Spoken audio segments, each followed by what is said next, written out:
അടുത്തിടെ US വ്യോമസേന ആയുധമില്ലാത്ത Minuteman 3 missile വിജയകരമായി വിക്ഷേപിച്ചു. കരാധിഷ്ഠിത ആണവ പ്രതിരോധ സംവിധാനത്തിന്റെ ശക്തിയും അതുപോലെ വിശ്വാസ്യതയും ലോകത്തിന് മുന്നിൽ പ്രദർശിപ്പിക്കുന്നതായിരുന്നു ഈ ഒരു പരീക്ഷണം. അടുത്ത തലമുറയിലെ സെന്റിനൽ ICBM-ലേക്ക് അമേരിക്ക മാറാൻ ഒരുങ്ങുന്ന ഈ ഒരു സാഹചര്യത്തിൽ പഴക്കമുള്ള മിനിറ്റ്മാൻ 3 സംവിധാനത്തിന്റെ ഇപ്പോഴത്തെ പ്രസക്തി എടുത്തു കാണിക്കുക എന്നതായിരുന്നു ഈ പരീക്ഷണ വിക്ഷേപണത്തിന്റെ പ്രധാന ലക്ഷ്യം. 2025 മെയ് 21 പുലർച്ചെ കാലിഫോർണിയയിലെ വാണ്ടൻബർഗ് സ്പേസ് ഫോഴ്സ് ബേസിൽ നിന്നാണ് ആയുധമില്ലാത്ത Minuteman 3 intercontinental ballistic missile America വിജയകരമായി വിക്ഷേപിച്ചത്. ദീർഘകാലമായി നടക്കുന്ന പതിവ് പ്രവർത്തനങ്ങളുടെ ഭാഗമായുള്ള ഈ ഒരു പരീക്ഷണം next generation LGM-35A sentinel ICBM അവതരിപ്പിക്കുന്നതിനുള്ള ഒരുക്കങ്ങൾക്കിടയിലും അമേരിക്കയുടെ ന്യൂക്ലിയർ ഡിറ്ററൻസ് ട്രയഡ് സംവിധാനത്തിലുള്ള തുടർച്ചയായ വിശ്വാസവും അതിന്റെ പരിപാലനവും വ്യക്തമാക്കാൻ ലക്ഷ്യമിട്ടുള്ളതാണ്. ഈ വിക്ഷേപണം നടത്തിയത് എയർഫോഴ്സ് ഗ്ലോബൽ സ്ട്രൈക്ക് കമാൻഡിലെ ഉദ്യോഗസ്ഥരടങ്ങിയ സംയുക്ത സംഘമാണ്. ആയുധമില്ലാത്ത ഈ മിസൈലിൽ ഒരു ഹൈ ഫീഡിലിറ്റി മാർക്ക് 21 റീ എൻട്രി വാഹനം ഘടിപ്പിച്ചിരുന്നു.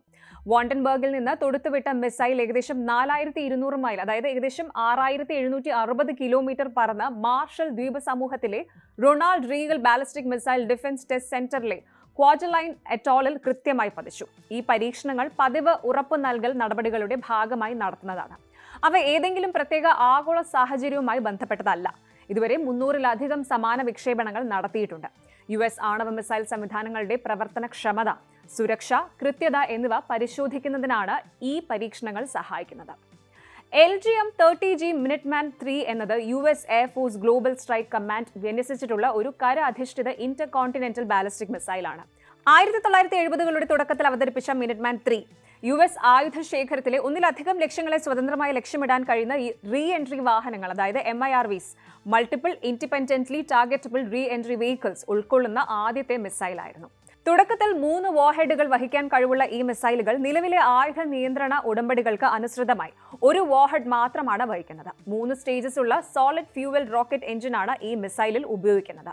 ഇത് വേഗത്തിലുള്ള വിക്ഷേപണ സന്നദ്ധതയും പഴയ ലിക്വിഡ് ഫ്യൂവൽ രൂപകൽപ്പനകളെ അപേക്ഷിച്ച് കുറഞ്ഞ പരിപാലനവും സാധ്യമാക്കുന്നു. ഏകദേശം 13,000 കിലോമീറ്റർ പരമാവധി ദൂരപരിധിയുള്ള മിനിറ്റ്മാൻ 3ക്ക് ഭൂഖണ്ഡങ്ങൾ കടന്ന് ലക്ഷ്യങ്ങളിൽ എത്താൻ കഴിയും. 18.2 മീറ്റർ ഉയരവും 1.85 മീറ്റർ വ്യാസവുമുണ്ട്. വിക്ഷേപണ സമയത്ത് 34,000 കിലോഗ്രാമിലധികം ഭാരമുണ്ട്. ഇതിന്റെ റീ എൻട്രി വാഹനങ്ങളായ മാർക്ക് 21 വേരിയന്റിന് 300 മുതൽ 475 കിലോ ടൺ വരെ സ്ഫോടന ശേഷി കണക്കാക്കപ്പെടുന്നു. ഏകദേശം 120 മീറ്റർ സർക്കുലർ ഇറർ പ്രോബബിൾ ഒരു നൂതന ഇനേർഷ്യൽ നാവിഗേഷൻ സിസ്റ്റം വഴിയാണ് ഇവയെ നയിക്കുന്നത്.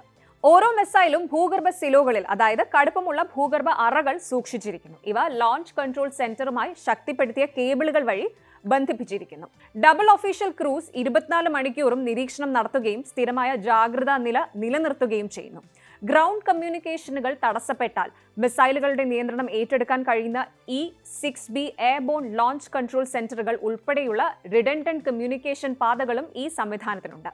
ആണവ പ്രതിരോധ ശേഷിയിൽ അമേരിക്കയുടെ നിലവിലെ സ്ഥിതിയും അതുപോലെ ഭാവിയിലെ തന്ത്രങ്ങളും ഈ ഒരു വിക്ഷേപണം വ്യക്തമാക്കുന്നുണ്ട്. മിനിറ്റ്മാൻ 3യുടെ സേവന കാലാവധി അവസാനത്തോടടുക്കുമ്പോഴും അമേരിക്കയുടെ സുരക്ഷാ തന്ത്രങ്ങളിൽ ഇതൊരു പ്രധാന പങ്ക് വഹിക്കുന്നുണ്ട്. അടുത്ത തലമുറയിലെ സെന്റിനൽ മിസൈലുകളുടെ വരവോടെ അമേരിക്കയുടെ ആണവ പ്രതിരോധ ശേഷി കൂടുതൽ ശക്തമാകുമെന്ന കാര്യത്തിൽ സംശയമില്ല.